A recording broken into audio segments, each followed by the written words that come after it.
बच्चों में आज आप लोगों को अधिकोषण तत्व बैंकिंग का चैप्टर 1 पढ़ाने जा रहा हूं।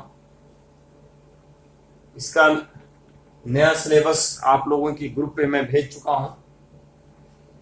कोविड-19 के कारण 30% सिलेबस जो है कम हो गया है, जिसका मैं आप लोगों को ग्रुप पे भेज चुका हूं।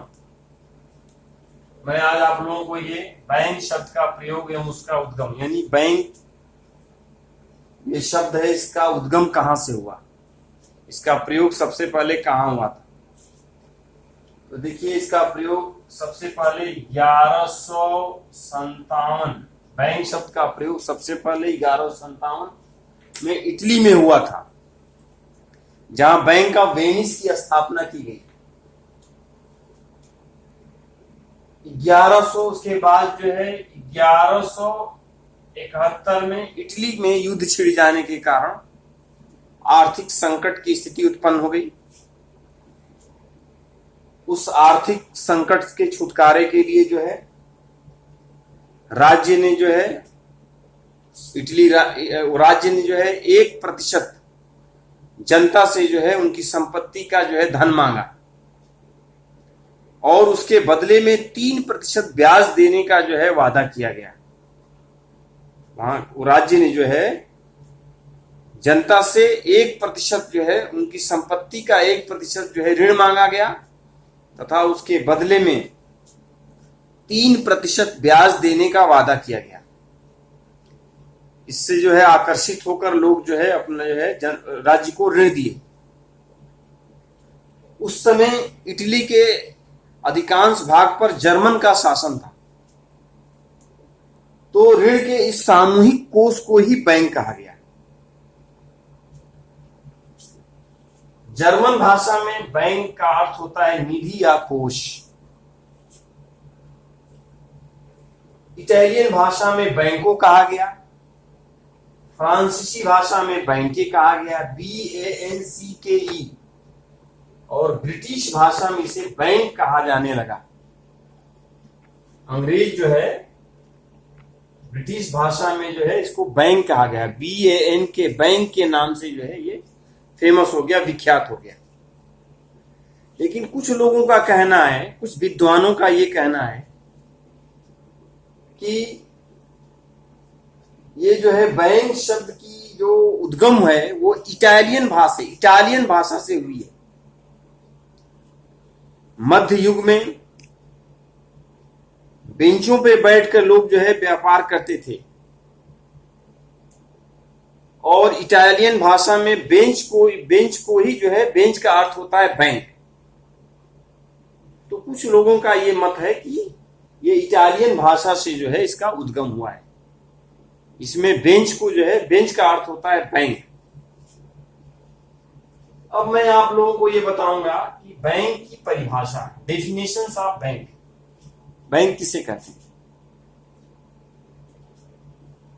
बैंक जो है मुद्रा और पूंजी का व्यवसाय करती है। पहला जो परिभाषा है, बैंक मुद्रा और पूंजी का व्यवसाय करती है।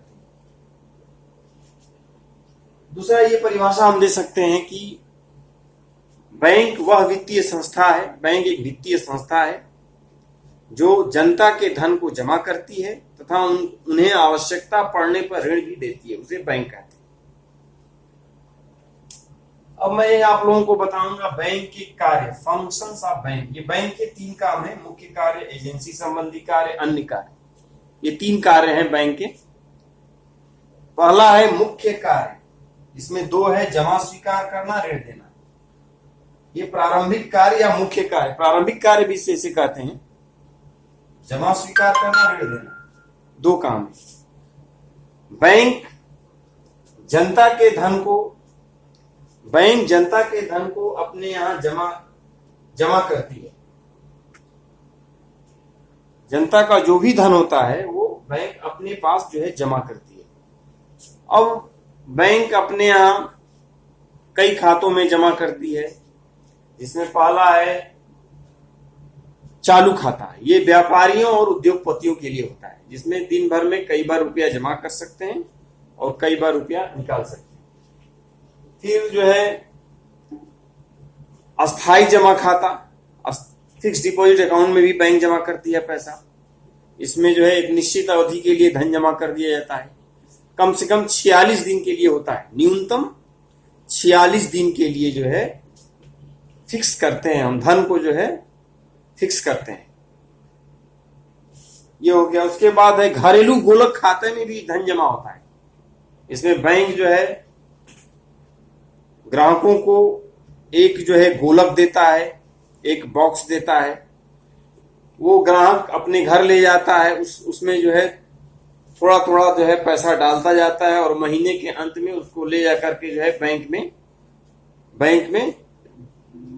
महीने के अंत में उस बॉक्स को ले जा करके बैंक में ले जाया जाता है। बैंक ग्राहक के सामने उस बॉक्स को खोलकर उसके खाते में जमा करते। इसकी चाबी बैंक के पास होती है। ये घरेलू गोलक खाता हो गया। और भी है, बचत खाता भी है। बचत खाता में भी बैंक जमा करता है, सेविंग अकाउंट में।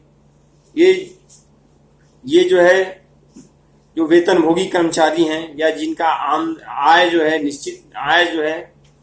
निश्चित होता है, उनके लिए बचत खाता होता है कि वो अपनी आय में से थोड़ा थोड़ा धनराशि बचा करके बचत खाते में जमा करते हैं। और उसके बाद है आवर्ती जमा खाते में आरडी अकाउंट में भी बैंक जो है जमा करती है। इसमें जो है हर एक निश्चित अवधि के लिए एक निश्चित धनराशि से खाता खोला जाता है।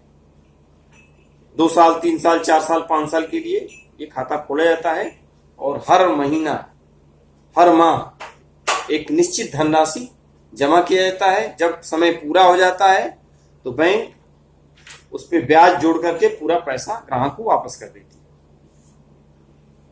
ये है जमा स्वीकार करना। दूसरा है ऋण देना। बैंक ग्राहकों को आवश्यकता पड़ने पर ऋण भी देती है। कुछ जमानत में रख लेती है और जमानत रख करके उसको ग्राहकों को ऋण देती है। अब मैं आप लोगों को बताऊंगा ये एजेंसी संबंधी कार्य, चेक बिल आदि का संग्रह करना। पहला इसमें चेक बिल आदि का संग्रह करना। बैंक जो है चेक बिल आदि का पैसा जो है वसूल करके ग्राहक के खाते में जमा करती है।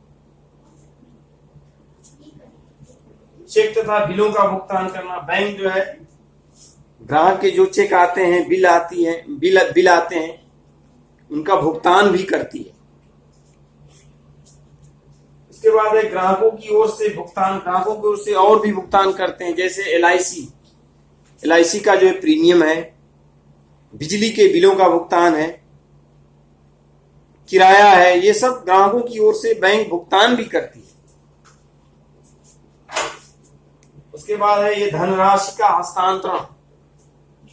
बैंक ग्राहकों के धन को एक स्थान से दूसरे स्थान हस्तांतरण भी करती है।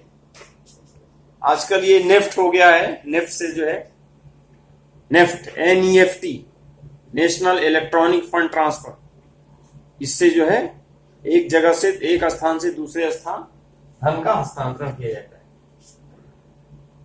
उसके बाद है ये 5वां है अंशों तथा ऋण पत्रों का क्रय विक्रय। बैंक ग्राहकों की ओर से अंशों और ऋण पत्रों का क्रय और विक्रय भी करती है। ग्राहकों की ओर से अंशों को खरीदती है, ऋण पत्रों को खरीदती है और बेचती भी है। उसके बाद है अभिगोपन। अभिगोपन क्या है? अभिगोपन ये है कि जब बैंक जो है गारंटी देती है कि यदि आपका अंश और ऋण पत्र नहीं बिक पाएगा तो उसको स्वयं वो ले लेती है। बैंक जो है खुद स्वयं खरीद लेती है, तो उसे कहते हैं अभिगोपन। यानी जब कंपनियों के अंश और